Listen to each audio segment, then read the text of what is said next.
Hello everyone, thanks for watching your favorite YouTube channel IELTS Plaza. Welcome back in another video. अगर आपका भी IELTS का exam 29 अक्टूबर या फिर नवंबर दिसंबर मंथ में है तो आप इस लिसनिंग की प्रैक्टिस कर सकते हैं, क्योंकि ये जो लिसनिंग है वो एक्चुअल एग्जाम में आई हुई है और सेम लेवल की लिसनिंग आपको एग्जाम में देखने को मिल सकती है।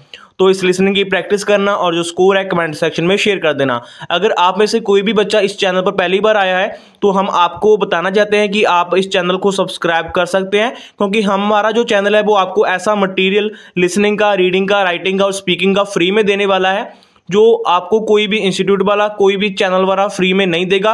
कल से हमने सीरीज स्टार्ट कर दी है, तो आज भी आपको जो शाम के टाइम में जो मटेरियल मिलने वाला है, तो अगर आपको वो मटेरियल फ्री में चाहिए तो चैनल को सब्सक्राइब कर लेना। और वो वाला जो मटेरियल है वो 100% गारंटी है कि आपको रियल एग्जाम में अच्छे बैंड स्कोर लेने में हेल्प करेगा ही करेगा। Thank you so much.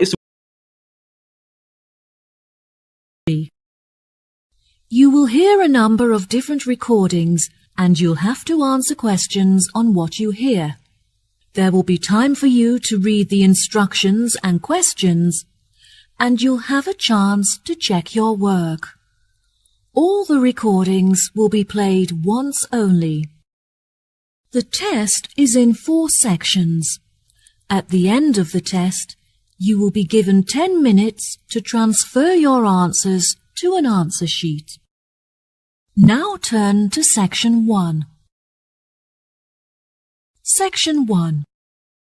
You will hear a man phoning to inquire about a job vacancy. First, you'll have some time to look at questions 1 to 5.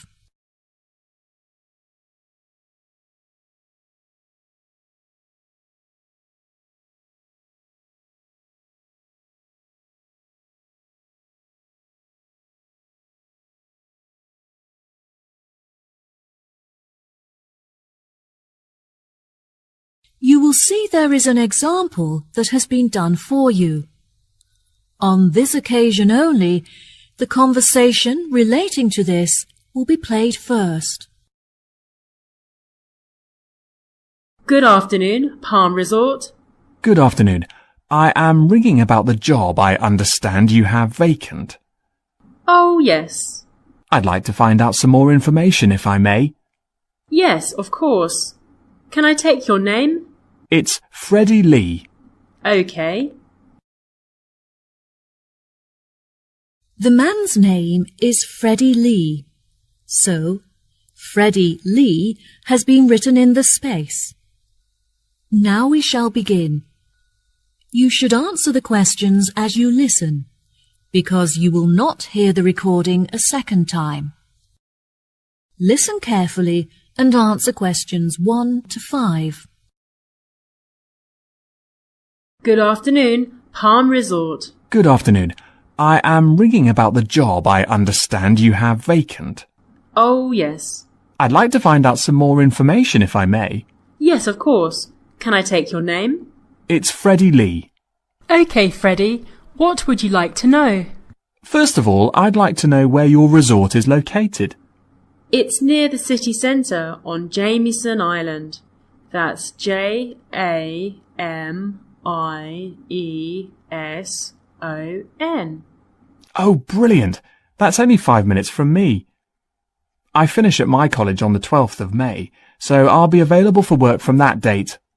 Will there be any vacancies at that time? Well, summer is our busiest season, beginning on the 11th July, so that's when you would be starting. Sounds good. And are there any age limitations? That would depend on the place you're applying for. How old are you? I'm 17. Well, we require our bartenders to be 18 or older, which means you would be working as a waiter. There are 4 vacancies. They were originally 6. However, we have since filled 2 of these. OK, great. Could I ask about the pay? We're offering £5.52 an hour. That's very good. My last job was £4.45 an hour. And can I also ask about what qualities you're looking for, like any particular skills or experience? We don't normally require applicants to have any past experience. However, during the summer season, we have weekly shows in which our waiters are asked to perform. The routines are very simple, so no dancing skills are needed. However, you will need to be able to sing. I have never sung professionally, but I'm keen on it, and have been told that I'm talented, so I think this will be a good fit. Are there any other duties that I'd be responsible for? As a waiter, you'll have a few different duties. We offer table service, so you'll have to take food orders from customers and carry the food from the kitchen to their tables. We like to give our customers a relaxed experience, so we'll also need you to supervise and take care of their children. I have a babysitter, so I'm very comfortable doing that. Is there a play area for them in the resort? Unfortunately, there is no facility for children here at the resort, but there is a large playground just down the road. Before you hear the rest of the conversation, you have some time to look at questions 6 to 10.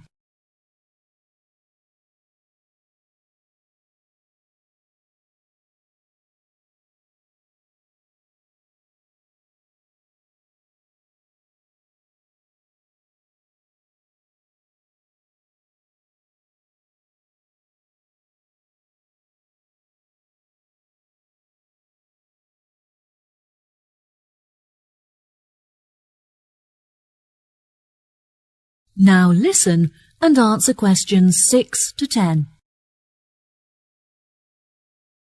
So I would just walk the children down to the playground each day? No, the road is very busy and the pavements are so narrow that it's unsafe to take the children for walks there. It would be very advantageous if you could drive so that you can safely strap the children into the back seat and transport them back and forth. I'm currently taking driving lessons, so if all goes well, I should have my permit by the time I begin work. We feel it's pretty good, and we also offer some good fringe benefits for our employees. Really? Well, because of the difficulties of getting public transport, if you're working after 10 o'clock, we drive you home. OK, that sounds fine. Do you have a staff room where I would be able to eat my packed lunches? All of our employees eat in the dining hall once our customers have finished eating their lunch. We like to make sure that our employees are well nourished, so we would provide you with a meal every lunchtime. There is no need to bring in a packed lunch. Wow, that's good to know. I think that's all of the information that I needed. I'll be sure to post my application to you later today. OK, sure. Once we have looked over your application, we may ask you to come for an interview. We normally hold our interviews on Fridays. However, the manager is taking a long weekend this week, so the interview would be on Thursday. Is that OK for you? That's good for me. Fine. 10:30 a.m? Yes, fine. Would 10 o'clock be OK? Perfect. And could you bring along a reference letter from your employer? Yes, that's fine. No problem. Could you tell me what else I have to do? Well, you need to come into the desk and fill out some forms. We need a document for ID, so a bank statement would be fine. I've got that. And what else? Well, you need to bring a photo with you. Having said that, it would be also a good idea for you to attach it to your application. This will help us to distinguish your application from the others. OK, no problem. I have a couple of spares from when I renewed my passport. Good. We look forward to seeing you. OK, thank you so much. You've been very helpful. No problem. Goodbye. That is the end of section 1. You now have half a minute to check your answers.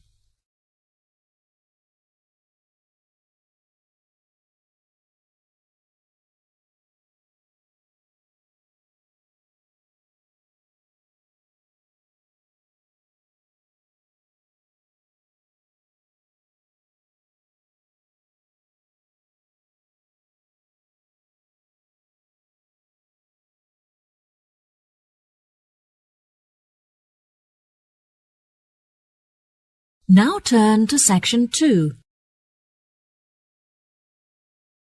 Section 2. You will hear a guide talking to a group of visitors in a garden.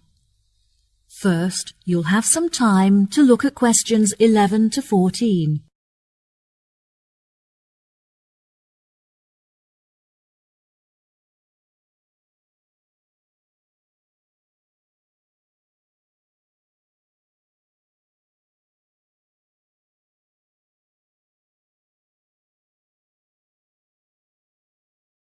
Now listen carefully and answer questions 11 to 14. Hello, welcome to Pine Garden. My name is Manuel, and I'd like to tell you a few things about our establishment before you all wander off and begin your exploration of the grounds. I know you're keen to begin, so I'll try to keep this short. First of all, I'd like to explain what you can do with your ticket. If you want to be closer to nature, you could visit our planting area. In that area, visitors can plant small flowers and bulbs that will grow and become part of the garden. The planting activity is completely free. However, if you have sensitive hands, you'll need to purchase garden gloves to protect your skin. Here at Pine Garden, we sell a number of wooden goods carved from trees that have been felled in our very own pine forest. If you feel like getting involved and having a go yourself, you can join one of our bush timbering lessons free of charge, where you'll be able to make your own keyring under the supervision of a skilled craftsman. The most popular attraction in the garden is our aviary, where you can observe a whole range of bird species. Entry to this section is free, but you have to pay a small supplement in order to enter the hummingbird section. Also, the insect hut not far from it may arouse your interest. There you can find some interesting insects such as butterflies, pocket ladybugs, dragonflies, and so on. And there's no extra charge for that. Unfortunately, there are some areas that are temporarily off limits to visitors today. For example, the gift shop that closed earlier this year and won't be open for another month or so. As I mentioned before, however, you're free to visit our restaurant for food and snacks, and if you're looking to purchase a gift, why not buy that special someone a potted bush or orchid from our plant care centre?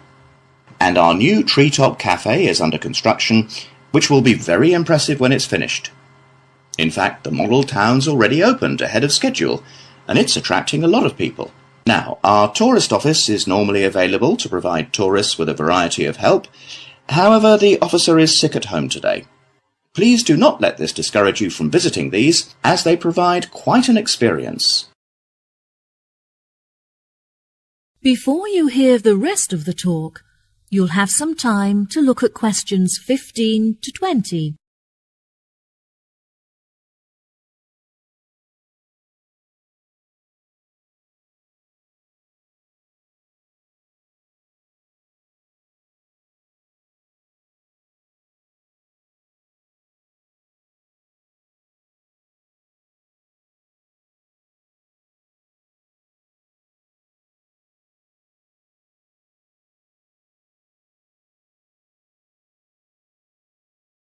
Now listen and answer questions 15 to 20. I also would like to introduce you to our plant specialists, who are responsible for the wonderful plant displays here at Pine Garden. Mrs. Mary is one of our experts, and she is personally responsible for our beautiful display of plants that are all found growing naturally in the local area. Mr. Burson has the difficult task of growing varieties of plants that are suited to much drier and hotter climates than ours, which means we do not have to store water on site.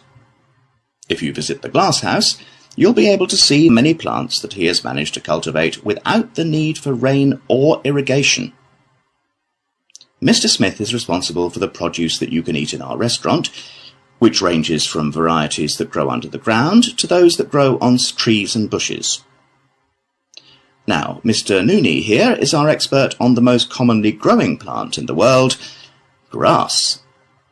You may have noticed how beautifully green and lush our grounds are, thanks to his specialist knowledge. Mr. Scanlon ensures that our soil is full of nutrients, so that the natural habitat is supported and encouraged. He does this by fertilizing the earth with a special formula of his own creation. Finally, I would like to introduce you all to Dr. Mandelson. He is the manager of our landscaping team and works closely with our other experts to ensure that everyone works together to create a landscape that is both beautiful and sustainable. Well, that just about rounds it up. Now, if anyone has any questions... That is the end of section 2. You now have half a minute to check your answers.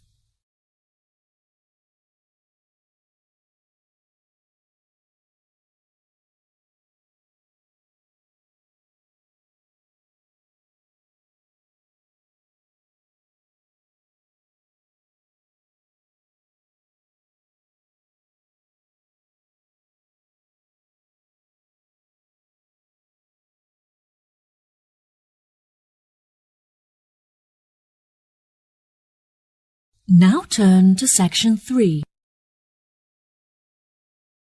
Section 3. You will hear Sally and Mike, two students, and their professor talking about their classwork. First, you have some time to look at questions 21 to 26.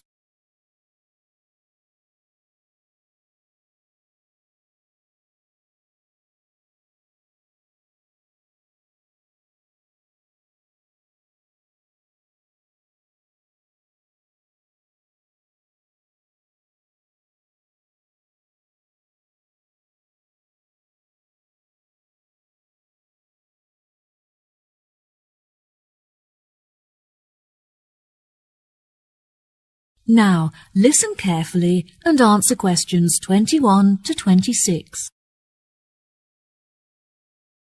Hello, Sally and Mike. Hello, Professor.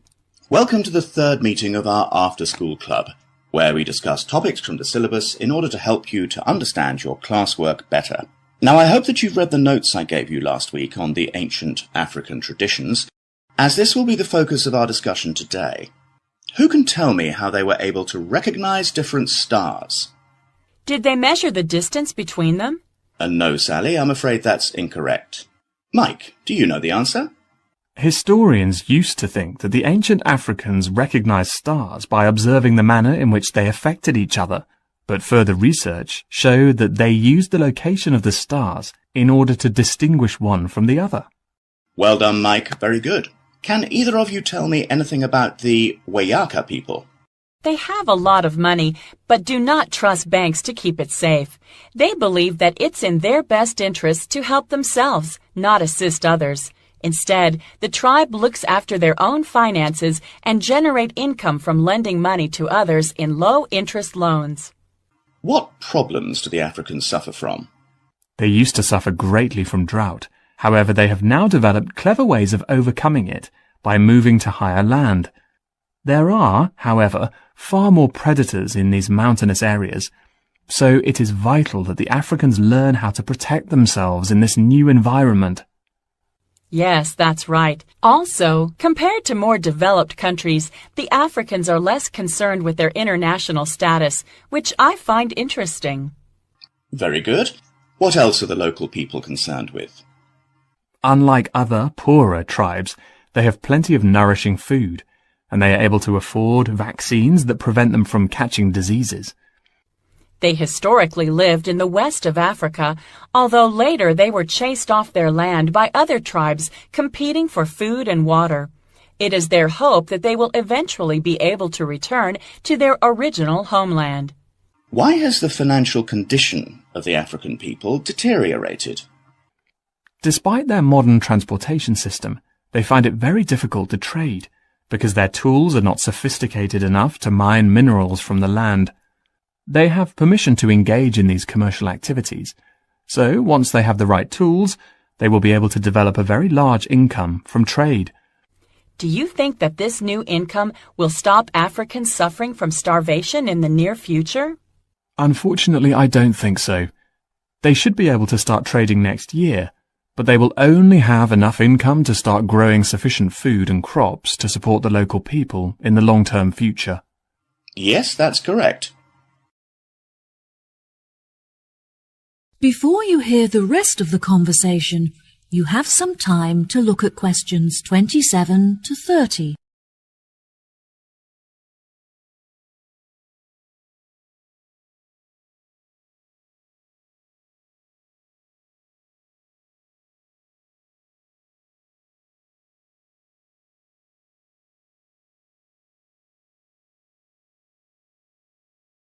Now, listen and answer questions 27 to 30.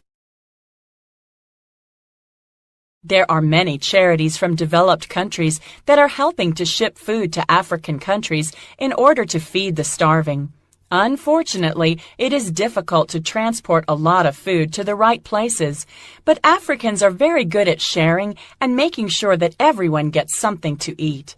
African governments are also starting to pay more attention to the needs of their people.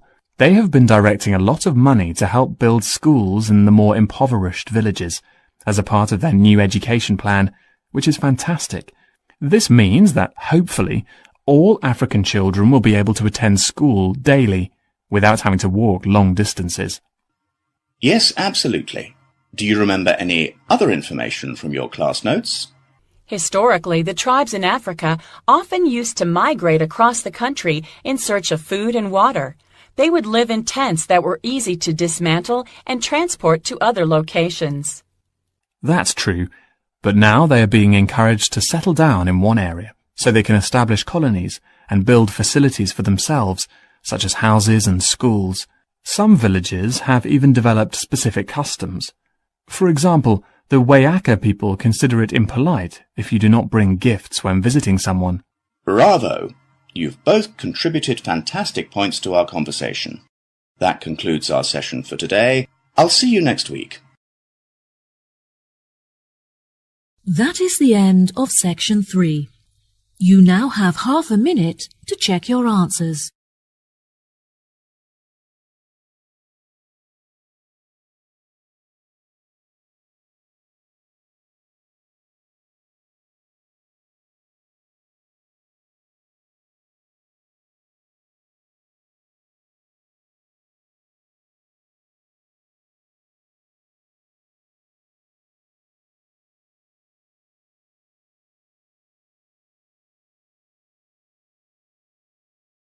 Now turn to section 4.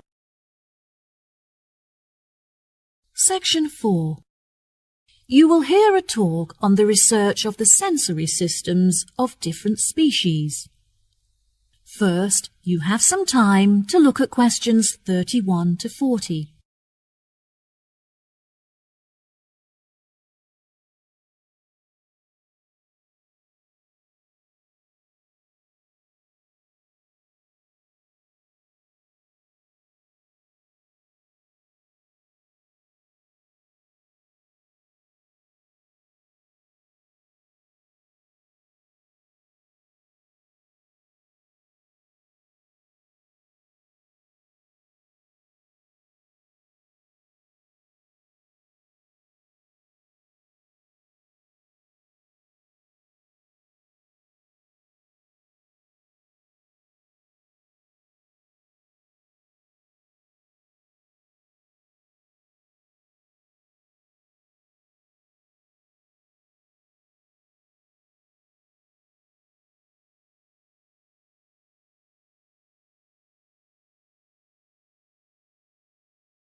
Now, listen carefully and answer questions 31 to 40.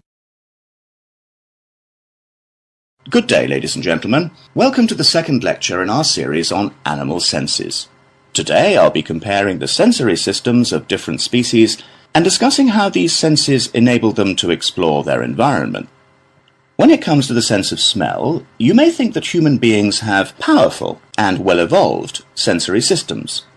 However, some animals have a sense of smell that is far more powerful than ours. Dogs, for example, have a sense of smell that is 40 times greater than a human's and can distinguish 220 kinds of smell. Some animals can even smell odours that are undetectable by the human nose, such as carbon dioxide. There are also animals that have a relatively weak sense of smell. For example, there are species of beetles that can recognize the odours of certain plants but not others. The bee is an interesting example to examine in reference to smell because they experience this sense via their antennae. Bumblebees have stings, but it's rare that they actually use this weapon. When a bee feels threatened, it will use its legs to signal and warn others about the threat before it stings.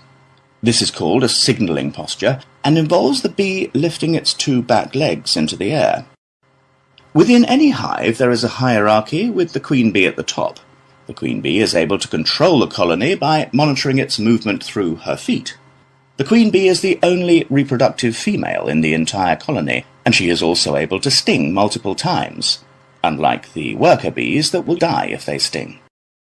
In the insect world, scent can also be used to facilitate mating, as females decide whether or not to mate with a male, depending on the quality of his scent. One such example of this is the female butterfly, who will only mate with the male butterfly that produces the strongest pheromones. This is how the species ensures that only the best genes are perpetuated in order to create the strongest offspring. Next we move on to the hearing sense of beetles. Interestingly, beetles do not have ears, but instead use their feet to detect vibrations caused by sound. This is particularly useful when searching for food among the trees in which they live, as they are able to detect the location and movement of their prey by monitoring vibrations in the woodlands. The final sense that we'll be looking at today is sight. Snakes are a particularly interesting case study, as they do not see shapes and colours as humans do, but instead hunt their prey by detecting the heat radiating from their mouths. This makes them incredibly effective predators, as they are able to zero in on their prey very quickly and efficiently. From a distance, a snake is able to locate the heat radiating from a mouse, for example, and upon moving closer will be able to determine its body shape. This can help prevent the snake from attempting to attack prey that is too large for it. Once a snake has killed and eaten its prey, it goes into a state of hibernation, whereby all of its energy is directed towards digesting the food stored in its stomach. Depending on the size of the snake and its prey, this hibernation can last from hours to days. Once fully fed, a large snake will not need to eat again for the next couple of weeks. During the breeding season, however, female snakes will feed more frequently. The heat detection of a snake is very complex, and can be even more effective than the vision of a human. It not only uses heat to determine the location of its prey, but before it commits to hunt, it will also use the heat to calculate how much distance it has to travel in order to reach it. This prevents the snake from wasting energy hunting prey that is too far away to catch. That is the end of section 4. You now have half a minute to check your answers.